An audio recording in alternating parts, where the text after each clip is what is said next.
Well, we want to welcome our special guest to the stage tonight. Can you please welcome Jeremiah Azu?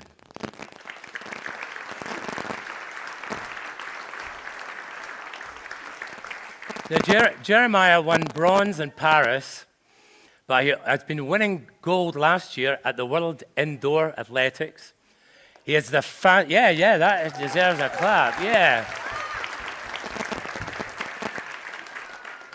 The only faster thing than Jeremiah is going to be somebody running through Black Hill in Glasgow, you know. He's actually the fastest Welshman of all time. The fastest Welshman of... I think I might be better. Is it crackling? Is that better on this? What should I do? Take this.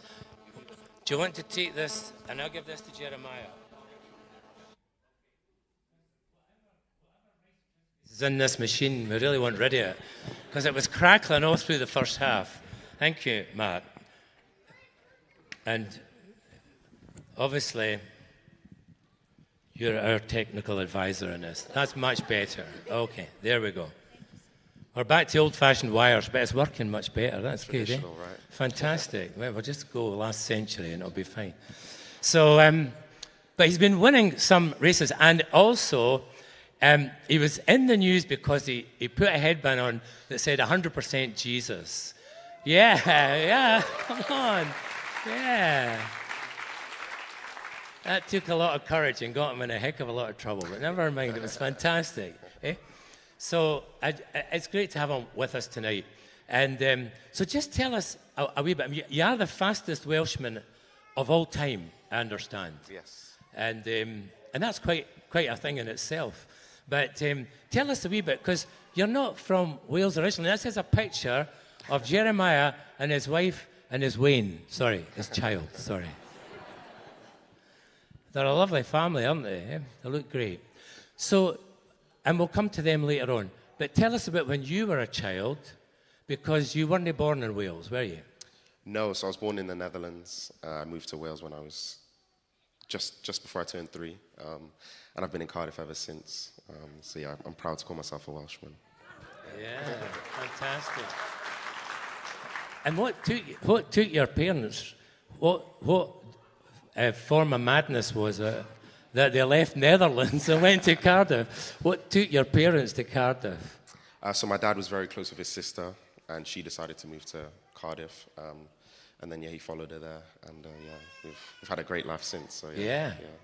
So what was life like for you growing up as a child, and were you always fast? You know, when did you realize that you were built for speed? I always knew I had that competitive edge in me, which is very important to be a sprinter. But yeah, naturally throughout primary school, I was always coming top 2. Some years I'd win it, some years I'd come second, and yeah, I always had that hunger to go and become better. And then throughout high school, at the start, I was pretty much quick, and then everyone else just grew so much bigger than me, and I was still so small. So then for 3 or 4 years in high school, I was just getting thrashed by everyone. And I just thought, I'll just play football, do something else. And then we got to the end of that, and I did a school competition, and I broke one of the local county records, and I was like, okay, maybe I'm pretty good at this. And then my coach who I'm working with now, she saw me race that day, and then she invited me down for a session. I went down, and then, I've been doing it since. That's almost 10 years now, and it's just flown by. But I get to wake up and do what I love every day, so it's truly a blessing. So just tell us a wee bit about your own faith journey, because I think your family were very involved in church and so forth. But just talk us through, what was like growing up in that family and how you came to faith yourself. Yeah, so my father's a preacher, so I've been in church. That's all I can remember. It's all I know. And I'm grateful that my dad has put that sacrifice in to shepherd other people, because without trying, I've learned so much being around it my whole life. But I think I moved away. I went to live in Italy for 2 years, 2023, 2024. And that's when I truly saw that I needed to seek God for myself. I was almost babied naturally because it was what my father did. So every day we'd wake up together, pray together, read the Bible together. But then I moved away and I realized that I need to find Jesus for myself. And it was a blessing in disguise. I never thought I would move away, and the way it all happened, I thank God for it, because I've moved home now. Last December I moved home, and I've become so much closer to Christ. I've truly started to understand the word for myself, which I think is very important. I think growing up, you want to make your parents happy, so of course you do the things that they encourage you to do, but I found it for myself, and that's the most important thing. Yeah. So, can I ask you, in your career, in your life to this point, I know you're still quite young, Yeah. but what would be sort of the high point in your life, and how did God take you through that high point? And what would be the low point, and how did God take you through? Well, why don't you start with a low point and end up on a high? Yeah. So in 2024 Paris Olympics, my first Olympics, I false started in the first round. So heartbreaking, something I'd worked at that point, I think 7 years towards, was gone just in an instant. But my family was there, they picked me up through it all, so I thank God that I had them.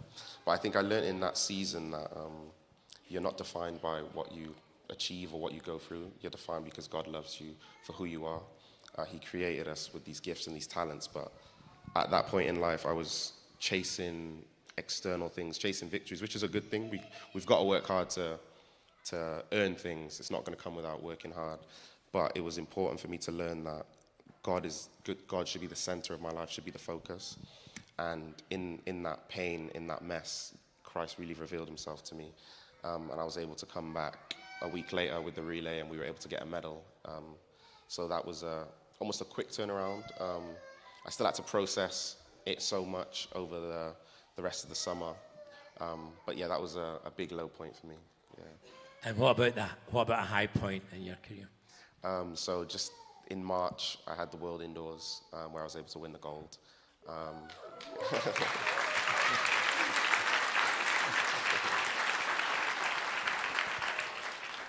And naturally, coming off the disappointment of the false start, I had so much fuel going into training.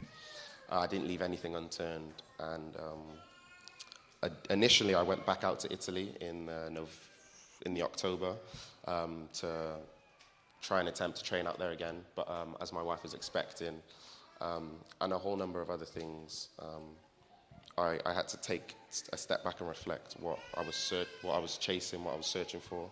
And a big one for me at the time, when all these things were up in the air, I thought back that my father has a ministry, and I played such a big part of it growing up. And I decided to take 2 years away to focus on my sport, where I learned so much about myself, so much about athletics, so much about other people, different cultures.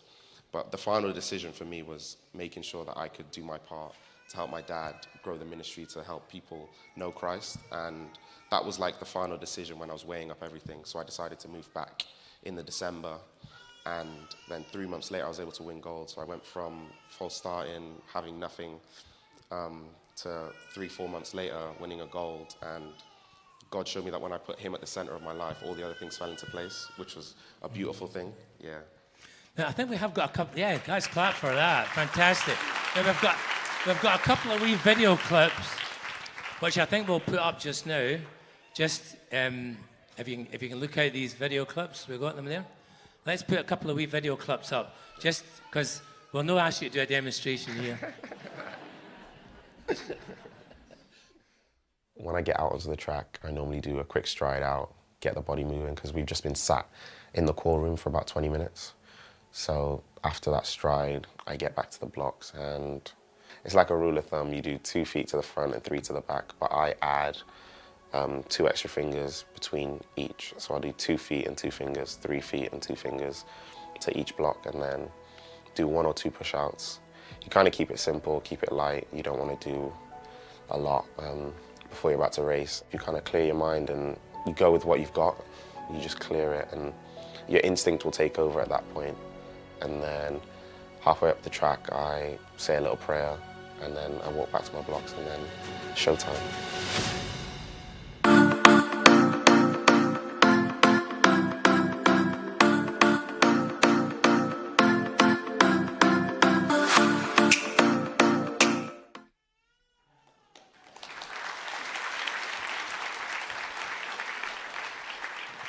super wee clips there. Now, just going back to your family picture here, just because we always like to know a wee bit about romance, and people's personal lives really interest us. So, if you just give us a wee bit of background, how did you meet up, and what's your wife's name, and tell us about your baby and everything. So my wife's name is Terry, with an I. Got to make sure I tell everyone that. We met when we were 14. So yeah, we've been together 10 years now. And we had a little boy in February last year. His name is Azair. And we got married the year before that. So yeah, it's been up and down, but yeah, she's a massive part of why I'm able to do this. Yeah. Fantastic. And one last question, really. Looking forward, because you're so young, it's fantastic. Looking forward, what kind of are your ambitions as you go forward? And if there might be somebody here and they're struggling with their career, or they're struggling with their situation or whatever, because it's not all it's been like that for you, And would you have any advice for people here that were struggling a bit? What's your own sort of goals and objectives? What's your vision? Your vision going forward that the Lord's given you? And what would you say to encourage other people? So yeah, my personal goal and something I've prayed about is winning the Olympics in 2028 in LA, which would be amazing. Yeah. And for anyone struggling with stuff, I think for me, I rely so much on Christ that I'd give you the advice to start there. But naturally, life is so up and down. We go through great things, we go through trials and tribulations, but one thing God says to us is that though we go through the valley of the shadows of death, He'll be there with us. So it's not that serving God will mean your life is going to be perfect. No, it means when you're going through those storms, He's there with you. And yeah, just having that faith and belief that the mess isn't where it ends, it's where it starts. For me, when I got disqualified, I thought that was the end. Of course, I wasn't going to quit, but at that moment, I didn't feel anything but pain. But in a matter of 6 months, my life completely turned around. And yeah, there's so much more to go for me, so I'm sure the next 10 years is going to be up and down. We just keep learning, and you take what comes with it. And it's life. It's great trying to navigate the pain and the wins, but yeah, it's what ultimately makes us human. Ladies and gentlemen, Jeremiah Azu.